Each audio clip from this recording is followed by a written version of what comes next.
श्री स्वामी समर्थ सर्वांना.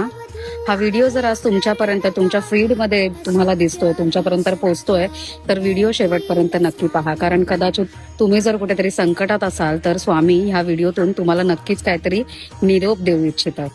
म्हणजे जेव्हा आपण बऱ्याचदा संकटामध्ये असतो ना, तेव्हा आपण आसपासच्या लोकांना आपलं संकट सतत सांगत असतो. असा प्रॉब्लेम चालू आहे माझ्या आयुष्यात, तसा प्रॉब्लेम चालू आहे, म्हणजे आपण त्यांना ते शेअर करत राहतो. पण आजूबाजूच्या लोकांना ना ह्याच्याशी काहीही घेणं देणं नसतं, खरं सांगायचं झालं तर. स्वामी या बाबतीत असं म्हणतात की तुझं जे संकट आहे, तुझा जो काही त्रास आहे तो मला सांग. माझं असंही तुझ्यावर प्रचंड लक्ष आहे. म्हणजे तुझं काय चाललंय, तुझ्या आयुष्यात किती तुला दुःख आहे, तुला दुःख देणारे कोण आहे, त्रास देणारे कोण आहे, ह्याच्यावरही स्वामींचं बारकाईने लक्ष आहे. त्याच्यामुळे स्वामी म्हणतात की आजूबाजूच्यांना सांगून तो त्रास काही कमी होणार नाही. तू एकदा फक्त मला तो त्रास सांगून बघ, माझ्याशी संवाद साध. मी इथेच बसलोय, मी सतत तुझ्या सोबत आहे.